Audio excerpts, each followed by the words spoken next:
Salut à tous, on se retrouve pour l'épisode 3343 du Zap Image. On commence aujourd'hui en ce lundi 30 juin avec des anniversaires comme d'habitude. Et rapidement, tiens, on peut voir qu'Oussem Aouar, milieu offensif de l'équipe de Al Ittihad, il fête aujourd'hui ses 27 ans. 27 ans également pour Mady Camara, milieu central de l'équipe de Brest. Un bon anniversaire à tous ces joueurs. On continue, on va parler maintenant de tout ce qui s'est passé sur le week-end dernier.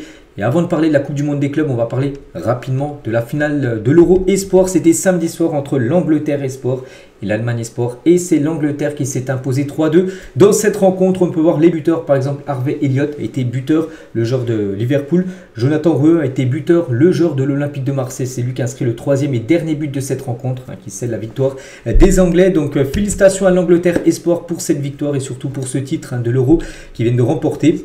Donc voici les statistiques de la rencontre. Et comme j'ai dit, c'est le Marseillais Jonathan Reu qui a offert la victoire aux Anglais grâce à une magnifique tête plongeante dans la prolongation à la 92e minute de jeu. Parce qu'il y a eu 2 partout. Donc du coup, prolongation 30 minutes de jeu. Et 2 minutes après, début de la prolongation, bien sûr, magnifique but. Tête plongeante et ça permet bien sûr à l'Angleterre de gagner 7 €. Et le meilleur joueur de ce tournoi, c'est le joueur de Liverpool, Harvey Elliott, a été élu meilleur joueur de l'Euro U21. Auteur de 5 buts, le joueur de Liverpool a été décisif lors de tous les stades de la compétition, phase de poule, quart de finale, demi-finale et finale. Donc il a fait un magnifique tournoi bien sûr. Harvey Elliott, ses statistiques, ses 6 matchs joués, 5 buts, 0 passe D. Voilà des belles stats bien sûr. Il y a noté que le joueur allemand aussi qu'on a beaucoup parlé, Nick Woltemann, donc il a joué cette finale mais il n'a pas été décisif. Bon, il finit quand même le tournoi avec 6 buts, donc meilleur buteur comme de ce tournoi. On peut voir qu'il a marqué plus que Harvey Elliott et aussi 3 passes D. Vraiment une énorme performance de ce joueur qui devrait quitter l'équipe de Stuttgart. On l'annonce beaucoup du côté du Bayern Munich. Et pour finir, tiens, sur cet Euro Espoir, tiens, juste on va parler de cette équipe anglaise qui a remporté le tournoi avec cette équipe-là. C'est l'équipe qui a commencé les matchs comme Harvey Elliott, comme Livramento, défenseur droit. Mais à noter que l'Angleterre aurait pu aligner ce 11-là, bien sûr, avec les deux Bellingham, Jude et Job Bellingham. Ils auraient pu jouer cette compétition. Cole Palmer, il aurait pu jouer également Liam Delap. Bon, ils ont tous été retenus par leur club. La plupart jouent là actuellement la Coupe du Monde des clubs. Mais c'est que l'Angleterre aurait pu présenter cette équipe-là, même en présentant quasiment une équipe bis, et ils ont quand même remporté le tournoi, cette sélection anglaise espoir. On continue donc maintenant, on passe sur la Coupe du Monde des clubs. On va parler des 4 rencontres qui avaient lieu donc dimanche et samedi. On commence tout d'abord avec le Paris Saint-Germain qui jouait hier 18 h contre l'Inter Miami. Bon, j'ai regardé le match, bon, voilà, il y a une nette différence de niveau entre les deux équipes et le PSG sans souci s'est imposé 4-0. Donc un doublé de João Neves, un but contre son camp. D'un joueur de Miami, c'est Aviles. Il y a un but de Achraf Hakimi. Donc les 4 buts ont été inscrits en première période. Le PSG a totalement baissé de rythme en deuxième mi-temps parce que le match était déjà scellé bien sûr. Donc voici les statistiques de la partie. Donc 67% de possession de balle, 19 tirs, 9 tirs cadrés et 4 buts ont été marqués. De côté Miami les gars, donc 8 tirs, 3 tirs cadrés. Notez que Miami, les 8 tirs ont été faits en deuxième période. À la mi-temps, ils n'avaient pas tiré. Voilà, parce que le PSG était trop fort. Et le PSG, vu qu'il y avait 4-0 à la mi-temps, ils ont baisser un peu le régime, baisser le pied, et c'est pour ça qu'après Miami a eu plusieurs occasions. La deuxième mi-temps était bien meilleure, bien sûr pour les Américains, mais voilà, il y a une nette différence de niveau bien sûr entre ces deux équipes et sans souci le Paris Saint-Germain se qualifie pour les quarts de finale et du coup Paris climatise l'Inter Miami. Et la une du journal L'équipe aujourd'hui, la leçon, parce que c'est quand même une leçon, le PSG aurait joué la deuxième mi-temps comme ils ont joué la première mi-temps, ça aurait fini les gars en 6-7, 8-0 certainement. Bon, voilà, déjà 4, c'est déjà pas mal. Et porté par un Neves, auteur d'un doublé, le PSG a réalisé une première mi-temps brillante face à un Messi dépassé. Donc en quart de finale, les Parisiens affronteront le Bayern Munich samedi prochain, toujours à Atlanta. On en reparlera tout à l'heure bien sûr du quart de finale, mais là on va savourer bien sûr cette victoire pour le PSG, voilà, qui se qualifie. Donc pour le tour suivant, le meilleur joueur du match c'est lui, il a inscrit un doublé, c'est João Neves, est élu homme du match face à l'Inter Miami. Le Portugais inscrit le premier doublé de sa carrière, donc félicitations bien sûr à lui, et surtout le premier but marqué, un but de la tête.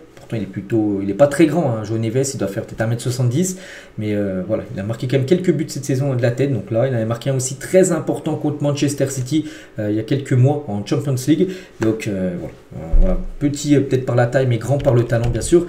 João Neves, et grosse performance de sa part, donc auteur d'un doublé, 95% de passes réussies, il en a réussi 54 sur 57 tentés et 2 duels sur 2 gagnés. Vraiment un gros match bien sûr de la part de Neves. Bon, c'est la même chose pour Vitinha aussi, grosse performance, donc une passe D. Voilà pour Vitinha. Il est aussi impliqué sur le compte son camp d'Aviles en étant l'auteur du centre. C'est lui qui a centré. Aviles a mis le but, le ballon dans ses propres cages. Et lui, les passes, c'est 117 passes. Donc là, on a parlé comment dire, de João Neves, c'est 54 passes réussies sur 57. Donc Vitinha, c'est 117 passes réussies sur 122. Là, la plaque tournante au milieu de terrain, on le sait. Vitinha, il était partout, comme souvent, bien sûr, le Portugais, qui est pour moi actuellement le meilleur milieu de terrain au monde. Hein. Et Vitinha, boulot bien fait. On continue, les gars. Voilà ce qu'il a pu mettre sur son compte X hein, à la fin de la rencontre. On peut parler aussi d'Achraf Hakimi, encore buteur Hakimi. Donc 6 buts sur ses 9 derniers matchs disputés. Je ne sais pas ce que vous en rendez compte, mais il est défenseur droit. C'est un joueur vraiment qui peut prétendre bien sûr remporter le ballon d'or parce qu'il nous fait encore un gros tournoi.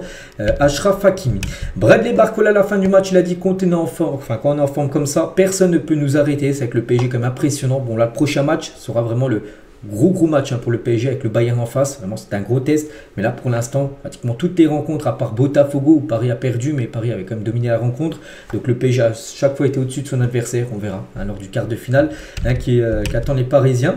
Donc Walid Cherchour estime que le PSG à Miami aurait pu faire bien plus mal s'il aurait voulu. Hein. Il a dit le PSG aurait pu faire une Bayern Auckland, hein, donc 10-0 s'ils avaient accéléré en deuxième mi-temps. Le PSG et l'Inter Miami ne sont pas dans le même monde footballistiquement. Ils l'ont prouvé hier soir. Voilà, lors de cette rencontre, il a dit en gros que si Paris aurait joué pareil qu'en première mi-temps lors de la deuxième, hein, comme j'ai un peu dit tout à l'heure, ça aurait pu finir à beaucoup de buts, ça aurait pu faire une Bayern Auckland. Hein. Souvenez-vous, il y a eu 10-0 il y a quelques jours. Le PSG a inscrit au moins 4 buts ou plus hein, lors de 20 matchs cette saison. Hein, ça aussi, c'est une marque de fabrique hein, du Paris Saint-Germain. Hein, depuis août, hein, déjà 20 matchs, il y a eu au moins 4 buts, voire plus hein, inscrits dans une rencontre. Donc là, tiens, il y a eu quelques jours aussi, il y a eu le 4-0 hein, face à l'équipe de l'Atlético Madrid. Concernant Ousmane Dembélé, ça c'est la bonne nouvelle. Dembélé, bon, il n'a pas commencé titulaire, mais il est rentré en cours de jeu. Ça fait plaisir, bien sûr, pour Dembélé de rejouer des minutes. Hein, donc ça m'a fait du bien de couper et prendre mon temps pour bien revenir. Donc Dembélé a de bonnes sensations pour son retour sur les terrains. Physiquement, je me sens beaucoup mieux. Je reviens pour les bonnes choses. J'espère qu'on va aller le plus loin possible. On espère. Bon, Paris maintenant est en quart de finale. Bon, maintenant là, c'est les grosses équipes. Hein. Voilà, pour l'équipe parisienne, c'est comme un peu la Ligue des Champions. Hein, quand tu arrives bien sûr dans le sprint final, quart, huitième, tout ça, demi, voilà, c'est les gros matchs. Voilà, pour le prochain, bien sûr, ce sera un gros test hein, pour les Parisiens. Et Dembélé, les gars, donc il a retrouvé Léo Messi qu'il avait côtoyé à l'époque du côté du FC Barcelone. Il a mis un message hein, sur son compte Instagram. Quel plaisir de te revoir, Léo Messi, le meilleur de tous les temps. J'espère que tu continueras à écrire l'histoire avec l'Inter Miami comme dans cette Coupe du Monde des clubs. Et voilà, il a partagé une photo de lui avec Messi bien sûr, et Messi lui a offert son maillot. C'est vrai qu'oubliez pas que les deux les gars, ils avaient une relation spéciale hein, du côté du FC Barcelone. Donc Messi avait tout de suite détecté le potentiel de Dembélé au Barça. En le regardant à l'entraînement dès son arrivée, Messi était allé demander au staff d'Ernesto Valverde, l'ancien coach du Barça, comment il pouvait l'aider pour s'adapter et progresser, après quoi n'hésitait jamais à donner des conseils à Dembélé hein. Donc voilà, c'est vrai que quand il est arrivé, Dembélé en provenance du Borussia Dortmund, hein, je ne sais plus c'était il y a combien d'années. Donc Messi, les gars, était parti voir Valverde pour lui dire comment il pouvait l'aider pour qu'il progresse encore plus, hein, Dembélé, tout ça. Donc voilà. Vraiment, il y a beaucoup de respect tout simplement entre les deux. C'est pour ça qu'ils ont été très contents les deux de se retrouver hier. Hein. Et c'est que Dembélé a tout pris sur Léo Messi. Il a pris son maillot, son short, ses crampons. Voilà, donc il lui a tout offert, Léo Messi. À Ousmane Dembélé, c'est que Dembélé il a aussi récupéré le maillot de Jordi Alba et aussi celui de Luis Suarez, d'ancien joueur aussi hein, du côté du FC Barcelone qu'il avait côtoyé, bien sûr, Dembélé quand il était à Barcelone. On continue, tiens, on va parler de Messi. Donc tiens, Vitinha et Neves, une note de 8 sur 10 aujourd'hui dans le journal L'équipe. Hein. Donc Messi, note de 3. Je trouve qu'ils sont un peu méchants comme les journalistes du journal L'équipe. Parce que oui, Miami a pris voilà, il y a une nette différence de niveau. Mais peut-être le meilleur joueur de Miami reste peut-être Messi. Hein, hier, c'est peut-être lui qui a montré le plus de choses, hein, voilà, entre guillemets. Bon, il était laissé trop seul hein, parce que son match plutôt correct, hein, voilà, 89% de passes réussites, une passe clé, une grosse occasion créée, 2 tirs cadrés, donc 2 dribbles réussis sur 2 tentés, c'est 100% de plaquage réussi, je ne sais pas trop ce que c'est ça, mais il y a 3 récupérations de ballon, donc là le match, une note de 3, c'est un mauvais match. Je trouve que personnellement le match de Messi, hein, ça m'était voire 4, voire peut-être 5, un match moyen. C'est peut-être surtout ses coéquipiers, hein, vraiment qui sont quand même plutôt faibles hein, du côté de Miami. Bon bref, ça reste une défaite. Et le Messi, hein, dépité avant la pause, hein, ce 4-0. Hein, il savait que la soirée elle est très compliquée, parce que là, ça va être la mi-temps, puisque il savait que la deuxième elle est aussi compliquée. Bon, il n'y a pas eu de but hein, pris hein, lors de la seconde période. Et Messi, il a eu un petit message hein, sur le Paris Saint-Germain. Donc le PSG est une grande équipe qui vient de remporter la Ligue des Champions. Ils sont très bons, donc les mots respectueux de Léo Messi pour le PSG. Donc il y avait des ex-coéquipiers avec qui j'ai une très bonne relation lors des 2 années que j'ai passées à Paris. Il y a toujours du respect avec tous hein, et je suis très reconnaissant de ça. Voilà ce qu'il a pu dire à la fin du match à Léo Messi par rapport à toutes les photos qu'il a pu faire, voilà les actes qu'il a pu faire avec d'anciens coéquipiers, hein, comme Hernandez, bien sûr, comme Vitinha. Vitinha, on sait que c'est un peu une relation un peu compliquée entre les deux. Et ben les deux, voilà, une accolade hier. Avec Kvaratskhelia, même s'il n'a jamais joué avec Kvaratskhelia, hein, ils se connaissent bien sûr les deux. Avec Donnarumma qu'il a pu côtoyer, avec Hakimi aussi, ou même Marquinhos, hein, qui connaît très bien sûr. Donc voilà, voilà ce que ça veut dire, hein, sur Messi. Il a échangé donc son maillot avec bien sûr Dembélé, mais Messi il a plein de maillots. Hein, voilà, donc il a donné un également à Achraf Hakimi aussi, qui a récupéré le maillot de Léo Messi. Hein. Tiens, Messi, comme je dis avec Vitinha, hein, n'oubliez pas que Messi en 2023, enfin il y a quelques années quand il était au Paris Saint-Germain, il disait que Vitinha il était mauvais, quand il était à l'entraînement il lui faisait mal en gros. Des fois il mettait des coups Vitinha Messi, ça passait pas. Donc voilà, on peut voir qu'il y a quand même beaucoup de respect entre ces deux très grands footballeurs. Et Léo Messi l'a impressionné hein, hier face au PSG. Donc Barcola il a dit, hein, c'est incroyable de jouer contre une légende. On voit qu'il a encore les pieds pour jouer dans des grands clubs. Hein, bien sûr, Luis Enrique, le coach, hein, qu'il avait eu Messi à l'époque à Barcelone, a dit tout le monde a pu voir les qualités du joueur qu'il a encore. Hein. Et Javier Mascherano, donc le coach de Miami, donc à 38 ans, il est encore très bien. Aujourd'hui, il y avait le champion d'Europe sur la pelouse, mais le public a payé pour venir voir Messi. Donc, bon, bien sûr, je trouve qu'il a été vraiment encore bon à Messi. Pour ce match, hein. C'est surtout ses collègues hein, vraiment qui ont été, comme je dis, hein, très faibles. Hein. Et il tient aussi Désiré Doué, lui aussi fan de Messi. Hein. Donc Messi, c'est un goût. Il m'a inspiré quand j'étais petit. On en parlera encore dans 20, 30 ou 50 ans, bien sûr, de Léo Messi. Donc il a marqué l'histoire. C'est l'un des plus grands joueurs de l'histoire. Il a inspiré toute une génération. Voilà quelques déclarations, bien sûr, de joueurs du PSG sur la légende, bien sûr. Léo Messi. Hein. Et Zlatan Ibrahimovic, donc lui, il détruit l'Inter Miami. Il prend la défense de Lionel Messi. Il a dit Messi n'a pas perdu. L'Inter Miami l'a fait. Messi joue avec des statues, pas des coéquipiers. Donc il est entouré de ceux qui courent comme s'ils portaient des sacs de ciment. S'ils étaient dans une vraie équipe à Paris, à Manchester, dans n'importe quel grand club, tu aurais vu le vrai lion. Voilà, Léo Messi. Messi ne joue que parce qu'il aime le jeu. Parce qu'il peut encore faire ce que 99% des joueurs ne peuvent pas. Il n'y a pas d'entraîneur, pas de star, hein, même pas de joueurs qui comprennent comment se déplacer sans ballon. Ce n'est pas le Messi, ce n'est pas le Messi que je connais, c'est un grand fantôme qui joue dans un cirque. Hein. Mais attention, si vous lui donnez une vraie équipe, il va encore brûler le stade. Voilà, donc il dit voilà, Messi beaucoup trop fort hein, pour jouer du côté de Miami. Et c'est ça qu'il dit, hein, Zlatan, que Messi a encore le niveau pour jouer dans un grand club, peut-être européen. Vous savez, peut-être Messi, bon, il a voulu quitter l'Europe, tout ça. Et c'est qu'on pense, oui, que Messi pourrait encore satisfaire des grands clubs européens. Bon, après Messi, hein, revenir en Europe, hein, je pense que c'est plus du tout une option pour lui.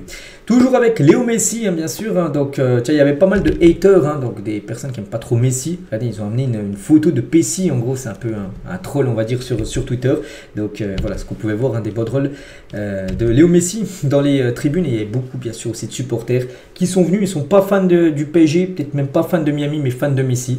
Ils sont venus, bien sûr, assister peut-être à l'un des derniers matchs, hein, voilà, de sa carrière, parce que oui, il va encore jouer peut-être encore une saison, mais bon, on sait qu'il est beaucoup plus proche de la fin que du début, Léo Messi.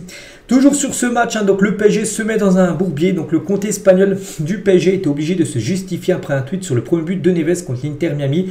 De nombreux internautes ont été interprétés à l'émoticône, voilà ça, l'émoticône froid en gros, clim, hein, comme une clim contre l'équipe de Lionel Messi, donc le Paris Saint-Germain a dû réagir en gros hein, sur ça, donc en gros, hein, à tous, hein. Donc João Neves qui signifie neige en portugais a juste marqué le but parce que là en gros quand ils ont mis ça le PSG espagnol hein, le compte Twitter, ils ont mis ça donc c'était en gros une clim voilà, par rapport à l'équipe de Messi tout ça, non c'est juste que Neves ça se dit neige et c'est pour ça qu'en gros il a publié ça. Ils ont dû se justifier hein, le compte du Paris Saint-Germain. Les retrouvailles aussi entre Luis Enrique et Javier Mascherano. Et n'oubliez pas que Luis Enrique coachait avant le Barça de Mascherano. Tiens, les deux avaient gagné la Ligue des Champions il y a 10 ans, 2015, hein, du côté du FC Barcelone. Et du côté de Paris, donc Luis Enrique offre 2 jours de repos à ses joueurs après la qualification. Donc les Parisiens seront donc un jour off aujourd'hui et demain. Reprise de l'entraînement mercredi. Voilà, pour préparer le prochain match qui aura lieu samedi, bien sûr, contre le Bayern Munich. Ça sera bien sûr une grosse affiche. Hein. Donc voilà, Paris-Bayern, samedi prochain à 18 h, hein, l'horaire est parfait, hein, ça aurait pu être à 3 h du matin, ça aurait été une catastrophe de cette rencontre à 3 h, non, elle aura bien eu à 18 h, ce PSG-Bayern, hein, parce que le Bayern hier, quelques heures après le match du PSG, et je contre Flamengo, c'était une belle rencontre, avec 4-2 pour le Bayern Munich, j'ai regardé à la première mi-temps, hein, bon, il y avait 3-1 à la mi-temps, donc après, bon, on peut voir que le Bayern s'est quand même imposé, donc voilà, belle victoire bien sûr du Bayern et d'élimination de l'équipe de Flamengo, donc voici les stats, à noter que Flamengo a plus tiré, 12 tirs pour Flamengo, 8 seulement pour le Bayern, mais le Bayern ultra efficace, hein. 4 tirs cadrés, 4 buts. Déjà le premier but, le premier but c'est un but contre son camp, hein, sur un corner. il marque contre son camp. Le deuxième, c'est Harry Kane, c'est contré, en plus ça fait poteau rentrant. Il a eu de la chance, hein, vraiment le Bayern. Bon, voilà, c'est l'efficacité. Et du coup, c'est le Bayern, bien sûr, qui se qualifie pour le tour suivant. Et Harry Kane a été élu homme du match, hein, contre Flamengo. Il a inscrit un doublé. Donc la défense parisienne devrait être vigilante, hein, samedi face bien sûr à l'attaquant anglais. Il y avait également deux autres huitièmes de finale qui ont été joués. C'était la veille, donc samedi. Tout d'abord le Benfica contre Chelsea. C'était samedi soir 22h coup d'envoi. Le match est fini très tard parce qu'il a été interrompu pendant plus de 2 heures à cause de la météo. Il y a eu beaucoup de matchs pendant cette Coupe du Monde des clubs qui ont été interrompus, hein, pendant soit de nombreuses minutes, soit quelques heures, hein. Donc bon bref, voilà, Chelsea s'est imposé 4-1. Donc déjà il y a eu un partout, hein, lors du match, hein. Reste James, hein, a été buteur, et Angel Di Maria égalisa à la 95e minute de jeu sur penalty. Donc du coup prolongation, et en prolongation, et ben voilà, c'est Chelsea qui a fait le taf. Une coupe Neto et Desbury L1 Al, voilà, qui a marqué également un but, hein, côté Blues, hein. Donc voici les stats. Bon, Chelsea mérite quand même sa qualification, 22 tirs, 12 tirs cadrés pour Chelsea. Voilà, Chelsea du coup se qualifie pour les quarts de finale, et l'Équatorien Moïse Caicedo a été élu homme du match, hein, face à l'équipe du Benfica. Et Enzo Maresca, donc le coach de Chelsea, peste, hein, contre le mondial des clubs les interruptions de match, hein. Ce n'est pas du football, 6 matchs déjà ont été interrompus, c'est complètement incroyable et c'est quelque chose de complètement nouveau que j'ai du mal à comprendre, hein. Ce n'est probablement pas le bon endroit pour organiser cette compétition à cause de la météo, à cause déjà des fortes chaleurs. Il fait très très chaud, hein, sur certains matchs, et aussi par rapport aux orages, parce que ce match était interrompu parce qu'un orage arrivait, et pendant 2 heures en gros tu coupes un match en plein milieu. Voilà, je dis que c'est peut-être pas le bon endroit pour organiser tout simplement les coupes du monde des clubs. Et toujours tiens avec cette rencontre, on va parler d'Angel Di Maria qui jouait il a joué son dernier match, parce qu'on sait qu'après cette coupe du monde des clubs il a quitté le Benfica. Donc là on pleure, hein, bien sûr, Angel Di Maria. Donc après 18 ans passe en Europe, où il a joué à Manchester United, il a joué bien sûr au Benfica, hein, à l'époque, hein. Voilà, il est revenu pour la deuxième fois, il a joué au PSG, bien sûr, il a joué au Real Madrid. Donc après 18 ans en Europe, hein, Angel Di Maria rentre chez lui à Rosario Central. Mais avant, l'Argentin aura vécu une soirée riche en émotions pour sa dernière avec un club européen lors de Benfica, Chelsea, de la Coupe du Monde des clubs. Donc il aura fini en larmes, bien sûr, Angel Di Maria. Il a été buteur, hein, et ça qu'actuellement c'est lui le meilleur buteur de cette compétition de la Coupe du Monde des clubs. 4 buts inscrits par Angel Di Maria. Maintenant, il part à Rosario Central la saison prochaine pour jouer dans le championnat argentin. Et l'autre match, hein, il y avait 4 huitièmes de finale qui ont été joués ce week-end. Il y avait un duel 100% brésilien entre Palmeiras et Botafogo. Et c'est Palmeiras qui s'est imposé 1-0 après prolongation. Donc victoire 1-0, ça suffit bien sûr pour Palmeiras, hein, pour accéder au tour suivant. Donc voici les stats, hein. Bon, Palmeiras a plutôt dominé quand on regarde les tirs cadrés, hein, par rapport à Botafogo, hein, qui était dans le groupe, souvenez-vous, du Paris Saint-Germain. Et du coup, on connaît la première affiche, hein, des quarts de finale, sera Palmeiras contre Chelsea. Donc regardez, hein, le match, les gars, aura lieu à 2 h du matin dans la nuit de vendredi à samedi. C'est pour ça que je dis, hein, le match PSG Bayern 18 h heure française, c'est parfait. Parce que par exemple, les supporters de Chelsea devront se lever à 2 h, hein, pour suivre cette rencontre. À noter qu'Estevao, tiens, joueur de Palmeiras, jouera contre Chelsea, son futur club. Dès que la Coupe du Monde des clubs est finie, il ira rejoindre Chelsea. Il jouera en Première Ligue saison prochaine. Donc voilà, hein, concernant le match un peu spécial, hein, pour Estevao, hein. Donc c'est un peu un Neymar, hein, un Neymar bis, hein, qui va rejoindre l'équipe des Blues. Du coup les gars, cette Coupe du Monde des clubs, donc là on peut voir bien sûr ce tableau final, hein, avec bien sûr 2 rencontres qui ont été donc Palmeiras-Chelsea et le PSG contre le Bayern. Donc aujourd'hui les gars, donc il y aura l'Inter contre Fluminense et Manchester City contre Al Hilal. Et voilà, demain il y aura Dortmund-Monterrey, l'équipe de Sergio Ramos, et le Real Madrid contre la Juventus Turin, pour savoir les 4 quarts de finale de cette compétition. Et pour revenir, tiens, sur le match du PSG contre le Bayern, hein, qui sera pour moi la plus grosse affiche. Voilà, même s'il y a Inter City, ou même s'il y a Dortmund Real par exemple, je pense que PSG Bayern sera le plus gros choc, voilà, des quarts de finale. Il y a noté que ce match se jouera de nouveau à Atlanta, hein, dans le stade où c'est joué. Tiens, hier le match PSG Miami sera dans ce même stade que se jouera la prochaine rencontre, hein. Donc voilà, c'est un stade parfait. Pourquoi? Parce que déjà il y a une température clémente de 20 degrés, il fait pas très chaud. 20 degrés, c'est parfait pour jouer au football. Grâce au toit rétractable, voilà, le toit sera fermé. Et aussi s'il y a un orage, il n'y a pas de souci, vu qu'il y a le toit. On peut avoir un orage, le match ne sera pas interrompu, hein, lors de ce PSG Bayern Munich, hein, quand je dis, hein, samedi 18 h. Toujours avec cette Coupe du Monde des clubs, quelques autres infos, tiens. Donc 1 million de sièges vides lors de la phase de groupe du mondial des clubs. Donc seulement 1,67 million de spectateurs ont été recensés sur les 2,95 millions de places disponibles, hein, sur tous les stades. Voilà, on peut voir le nombre de personnes qui étaient présentes sur le nombre de places qui étaient dispo depuis le début de la compète. Donc un vrai fiasco d'affluence pour l'événement quand même, parce que voilà, c'est quand même, on va dire, allez, 55% des stades en moyenne remplis. Donc par exemple, les grosses équipes, hier le match dans ce stade là d'Atlanta était bien rempli pour ce PSG, voilà, PSG, comment dire, Miami. Je crois que le stade, il y a moins de 92 000 places, il y a au moins 80 000 supporters hier. Donc voilà, ça fait quand même une grosse affluence, mais il y a eu beaucoup de matchs, il y a eu très peu de personnes dans le stade, ce qui fait baisser, on peut dire, la moyenne. Et toujours avec cette Coupe du Monde des États-Unis qui pose problème. Donc les États-Unis montrent une fois de plus leurs limites en tant que pays hôte pour un grand tournoi. Donc des températures étouffantes qui perturbent les rencontres. Donc là, bien sûr, c'est la Coupe du Monde des clubs. Mais l'année prochaine, tiens, là, on sera en pleine Coupe du Monde des pays. Et on pense que ça sera un peu la même chose, il fera très chaud. L'année prochaine sera dans la même période, ce sera l'été, il fera très chaud là-bas. Il y a aussi, comment dire, la météo. On pense, là, il y a eu 6 matchs déjà interrompus par rapport à la météo. L'année prochaine, pour la Coupe du Monde des pays, en plus, il y a encore plus de matchs, vu qu'il y a 48 équipes engagées. Il y aura aussi pas mal de matchs interrompus. Donc des pauses fraîcheurs devenues indispensables, obligé d'en faire. Des suspensions et interruptions à répétition, une mise en scène exagérée avant les matchs. Et des joueurs et entraîneurs qui tirent la sonnette d'alarme, comme Enzo Maresca, le coach de Chelsea. Il y en a plein d'autres aussi, quand on parlait. Et des tribunes souvent vides, en espérant pour la Coupe du Monde l'année prochaine, que les tribunes seront un peu plus remplies. Donc voilà, est-ce que les États-Unis sont un pays qui doivent organiser des grands tournois de football voilà, bon, on verra, on en fera le bilan quand même à la fin de cette compétition. Et le club qui désingue à son tour la Coupe du Monde des clubs, il a dit la pire idée jamais mise en œuvre dans le football. Il n'y a pas de véritable récupération pour les joueurs concernés, ni physiquement, ni mentalement, bien sûr. Des joueurs comme le PSG qui ont joué. Pourquoi le PSG? Parce qu'ils ont joué par exemple la Ligue des Champions, donc c'était très loin. Ensuite, la plupart ont enchaîné des matchs avec leur sélection. Puis là, la Coupe du Monde des clubs, où le PSG est déjà quand même en quart de finale. Donc n'oubliez pas que la nouvelle saison commence dans à peu près un mois et demi. Voilà, c'est-à-dire que ça va enchaîner, ça va arriver très vite pour certains joueurs. Et l'UNFP critique aussi à son tour la Coupe du Monde des clubs. Donc le mondial des clubs prouve qu'il est urgent d'arrêter ce massacre. Cette compétition bafoue la santé physique et mentale des joueurs. Pour quelques dollars de plus, les Américains se moquent de cette compétition comme de leur premier hamburger. Ils ne sont pas les seuls. Voilà, donc en gros, c'est juste pour l'argent que cette compétition, tout simplement, a été créée. Et à noter que voilà, cette compétition a lieu, voilà, elle aura lieu, elle va se finir. Et dans 4 ans, il y aura la deuxième édition. Je ne pense pas que la FIFA annulera la deuxième édition. Et le Qatar est intéressé par l'organisation de la Coupe du Monde des clubs 2029. Voilà, ça ne sera oublié pas tous les 4 ans, cette Coupe du Monde des clubs. Donc, mais comme le Mondial 2022, une organisation par le Qatar nécessiterait un report de la compétition en hiver. Voilà, parce que jouer déjà l'été, là, enfin, l'hiver déjà fait chaud. Alors en été, c'est même pas possible. Donc, on devrait se jouer en hiver. Donc il s'agit comme du 4e pays à se proposer à la FIFA pour l'organisation de la compétition après l'Espagne, le Maroc, le Brésil, tous intéressés. Maintenant le Qatar sera aussi OK pour organiser la future édition dans 4 ans. Donc voilà les gars, tout ce qu'il y a à dire sur la Coupe du Monde des clubs, sur les matchs du week-end, sur un peu le programme de ce soir. On en reparlera demain bien sûr, parce que ce soir il y a 2 huitièmes de finale qui vont se jouer. Il y a également actuellement la Golden Cup, c'est un tournoi sur le continent nord-américain, un peu comme l'Euro, un peu comme la Copa América ou la CAN. Là, ça se déroule sur le continent nord-américain. Et on connaît les demi-finales. Donc, les États-Unis ont battu donc, ce week-end l'équipe du Costa Rica.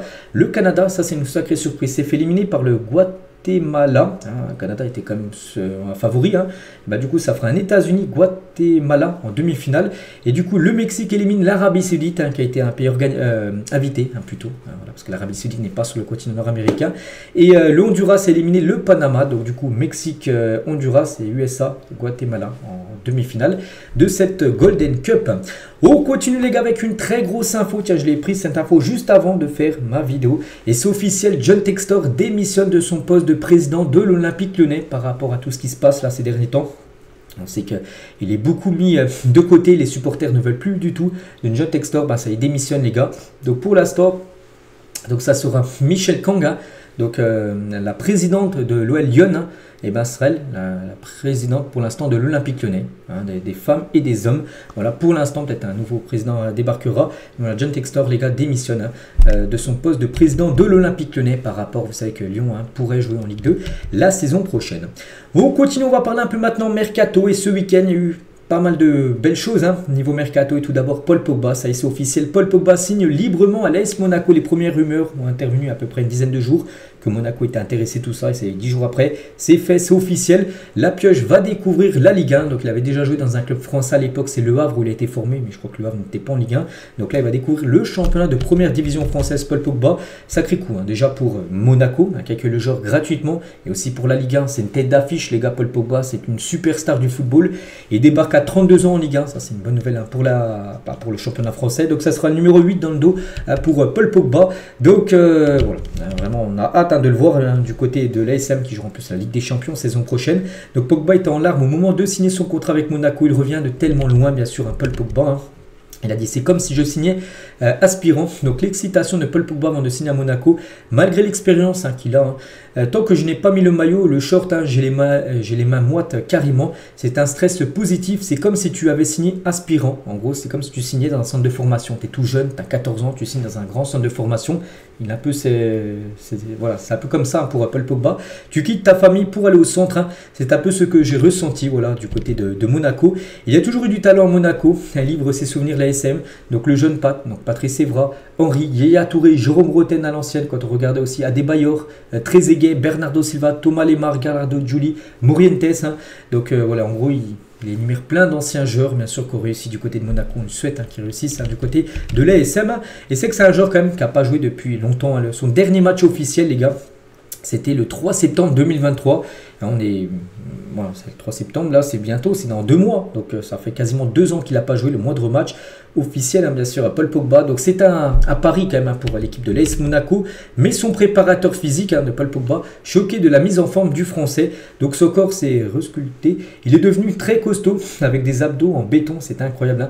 Il a retrouvé sa rapidité et son aisance balle au pied. Sa préparation c'était du non-stop. S'il voyageait à l'étranger, je le suivais. Donc là c'est son préparateur physique, il a suivi sur les 9 derniers mois pour le remettre en forme pour son nouveau défi.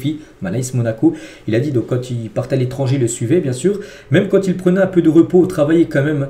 En 13 ans de métier, j'ai bossé avec énormément d'athlètes, mais lui c'est l'une des personnes les plus motivées que j'ai pu rencontrer. Donc il le dit, vraiment son préparateur physique, il est prêt. Voilà Paul Pogba pour reprendre sa carrière de footballeur. Et Monaco les gars, son nouveau club, n'a pas fait de folie pour le salaire de Paul Pogba, parce que Pogba a toujours reçu d'énormes salaires bien sûr. Il reçoit un gros salaire, mais c'est pas un salaire qui va mettre dans le rouge l'équipe de l'ASM. Donc le français s'inscrit dans la grille salariale du club où les gros émoluments sont estimés à 320 000 euros. Donc les deux joueurs les mieux payés à Monaco sont Golovin et Zakaria, 320 000.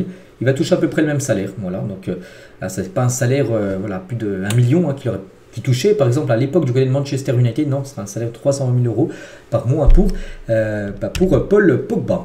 Et le possible milieu de terrain de Monaco cette saison, donc avec Pogba bien sûr, avec Zakaria et Camara, c'est pas mal comme ce milieu de terrain du côté de l'AS Monaco. Et du coup on devrait avoir au moins 7 champions du monde 2018 en Ligue 1 cette saison. Donc Pogba, Giroud, Giroud devrait s'engager là dans la semaine du côté de Lille. Donc il y a aussi Kimpembe, il y a Sidibé, Hernandez, Tolisso et bien sûr Dembélé, Mandanda, Umtiti, il faut voir bien sûr. Voilà, on espère revoir aussi Thomas Lemar et Thauvin en France. Bon, Thauvin vient de prolonger du côté de Udinese et Thomas Lemar, on ne sait pas, l'Atlético, il pourrait peut-être partir. Voilà. Concernant les champions du monde 2018, il y en a certains qui reviennent en France jouer. Toujours avec Monaco, donc on a parlé de Paul Pogba et concernant Ansu Fati, lui aussi les gars, c'est imminent. Donc Fati va s'engager avec l'AS Monaco, donc après Pogba ce week-end. La prochaine officialisation de l'AS Monaco est attendue mardi demain. Normalement ce sera officiel, tout est bouclé pour Ansu Fati. Un deuxième joli gros coup pour les Monégasques. Voilà, donc voilà, Fati lui ça sera normalement demain le 1er juillet l'annonce de son arrivée. On continue avec un ami d'Ansu Fati, c'est Lamine Yamal, et une grosse info par rapport à la nouvelle saison qui commence bientôt. Donc Lamine Yamal veut prendre les pénaltys, les coups francs cette saison Barça. Voilà. C'est vrai que ça c'est des choses où tu peux marquer des buts entre guillemets faciles, des pénaltys.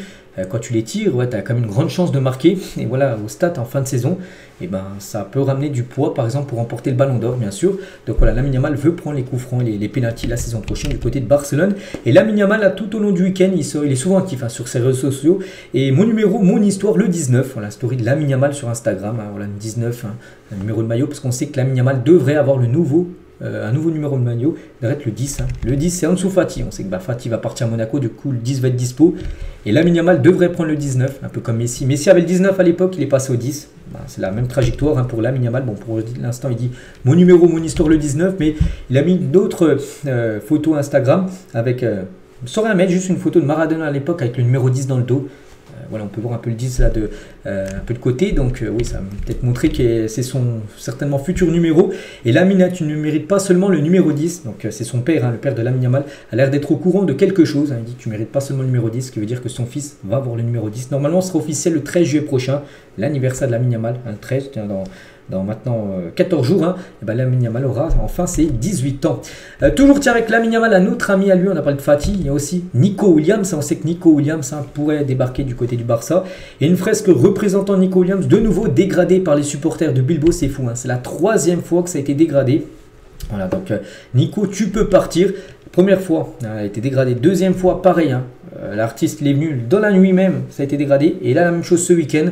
L'artiste est revenu refaire la fresque et de nouveau elle a été dégradée. Elle a été faite, je crois c'était samedi, dans la nuit de samedi à dimanche, direct les gars, elle a été de nouveau dégradée à cette fresque. Voilà, radeux, on peut voir l'insulte, parce qu'en gros, c'est que Nico Williams ne veut pas prolonger du côté de Bilbao, enfin pas rester, il doit partir au Barça pour les supporters de Bilbao. Ça passe pas du tout, donc voilà, Nico va-t'en, nous défendrons notre écusson tout le temps. En gros, voilà, on pense que l'artiste ne va plus venir parce qu'à chaque fois qu'il vient refaire la fresque de Nico Williams, à chaque fois, elle est vandalisée quelques heures après. Et pendant ce temps, Nico Williams, donc lui, profite bien de ses vacances et le montre sur Instagram. Je vis ma vie. Voilà, il a mis une photo de lui. Je sais pas trop où il est. Je crois qu'il est à Ibiza ces derniers temps. Mais voilà, lui vit sa vie. Donc voilà, son transfert avance quand même du côté du FC Barcelone. Tiens, toujours du côté du Barça ou en Espagne, on va parler de la meilleure joueuse du monde, donc Bonmati, qui a remporté quand même les 2 derniers ballons d'or, est actuellement hospitalisée. Elle souffre d'une méningite virale. La sélectionneuse espagnole a déclaré que la situation était sous contrôle, mais qu'elle ne sait pas quand la perle du Barça sera de retour sur le terrain. Pour rappel, l'Euro féminin débute dans quelques jours. Ça débute le 2. Donc mercredi, c'est le début de l'Euro féminin. Et l'Espagne, bien sûr, en plus, équipe favorite pour remporter la compète avec Bonmati. Donc on ne sait pas si elle participera à cette rencontre. Donc elle a donné de ses nouvelles. Elle est sortie de l'hôpital ce dimanche, annonce la fédération espagnole. La joueuse du Barça remercie toutes les personnes qui l'ont soutenue. Merci à tous qui m'ont envoyé des messages et qui m'ont aidé ces derniers jours. Tout va bien, j'espère revenir à temps. Voilà, donc pour l'instant, elle est incertaine quand même pour jouer l'Euro féminin qui commence, je dis, dans quelques jours. On continue, tiens, quelques infos mercato officielles. Kyle Walker quitte l'AC Milan et revient à Manchester City. Il était prêté avec une option d'achat fixée à 5 millions d'euros que Milan ne veut pas lever. Donc du coup, il quitte. Voilà, Milan, il revient à Manchester. Il a un an de contrat encore à Manchester City. Il ne sera pas conservé. Il n'est même pas dans le groupe là, de City pour la Coupe du Monde des clubs. Il sera vendu ou prêté, on verra. Voilà, concernant Kyle Walker. La même chose pour Félix. Il était prêté par Chelsea à l'AC Milan. L'AC Milan n'a pas voulu lever l'option d'achat de Félix, du coup, qui retourne à Chelsea. Il ne sera pas conservé par les Blues. Et la même chose pour Luka Jovic, un attaquant serbe, lui aussi quitte librement l'AC Milan. Donc voilà, pas mal de départs du côté de l'équipe milanaise. Un joueur également, c'est Tammy Abraham et Arwigo. Il va quitter Milan pour rejoindre le Beşiktaş, donc un transfert d'environ 20 millions d'euros. Du côté de l'Arabie Saoudite, on va parler de Cristiano Ronaldo qui veut que Jorge Jesus, donc l'entraîneur portugais, soit le nouveau coach d'Al Nassr, l'ancien coach. Stefano Pioli a été viré il y a à peu près une semaine. Et Ronaldo pousse pour que Jorge Jesus soit le nouveau coach, bien sûr, d'Al Nassr. Donc lui, il coachait Al Hilal à l'époque. Jorge Jesus connaît très bien le championnat, bien sûr, saoudien. Et regardez, here we go. Donc il va normalement rejoindre bien le banc, bien sûr, d'Al Nassr. Donc Ronaldo a approuvé sa venue. Et surtout Ronaldo qui a dit à Al Nassr, il faut prendre cet entraîneur-là. Et voilà, Ronaldo, il a beaucoup d'influence, on sait, du côté d'Al Nassr. Il y a des nouveaux contrats de Ronaldo avec bien sûr un salaire de fou. N'oubliez pas qu'il touche 6,50 euros toutes les secondes. Voilà, Ronaldo a un salaire à 200 millions d'euros par an. C'est énorme, plus de 555 000 euros par jour. Il touche CR7. Bon, bref. Mais aussi, il a beaucoup d'influence. Il comprend une participation aussi de 15% dans le club. Ronaldo, il a des parts de 15%. Il a 16 membres du personnel rien que pour lui. Et il peut utiliser aussi à volonté le jet privé, voilà, pour se rendre où il veut, Cristiano Ronaldo. Donc oui, aussi, il a de l'influence dans le mercato. S'il veut cet entraîneur, voilà, donc Al Nassr se plie à ce que demande Ronaldo. Et Jorge Jesus devrait devenir le nouveau coach de cette équipe. Et toujours avec Ronaldo, je suis portugais, mais j'appartiens à l'Arabie Saoudite. Lors d'une dernière interview, donc CR7 affirme fièrement son amour pour le pays saoudien. Et actuellement, la Saudi Pro League, donc le championnat saoudien, fait partie des 5 meilleurs championnats au monde. Êtes-vous d'accord avec Ronaldo? Donc moi, après peut-être vous êtes d'accord. Donc moi je répète non. Donc lui il pense la Première Ligue, la Liga, la Bundesliga, la Serie A c'est au-dessus de la Saudi Pro League, mais il dit que la Ligue 1 est en dessous de la Saudi Pro League. Moi je dis non. Je pense que la Ligue 1 est plus forte que le championnat saoudien. Après chacun a son point de vue. Mais voilà, ce qu'a pu dire Cristiano Ronaldo. Et on finit les gars, et n'oubliez pas, il y a plein d'infos mercato. On a beaucoup parlé de la Coupe du Monde des clubs. Dans plein période de mercato les gars. Donc j'ai une chaîne BizBiz Mercato. Je sors des 2 vidéos par semaine le lundi et le jeudi. Donc tout à l'heure à 17h je sortirai toutes les infos qu'il y a à savoir sur le mercato. Il se passe énormément de choses actuellement. Donc voilà les gars ce qu'il y a à dire aujourd'hui. J'espère que ça vous a plu. On se retrouve nous demain bien sûr. Demain mardi pour le prochain numéro. Je vous souhaite une très bonne journée et à demain.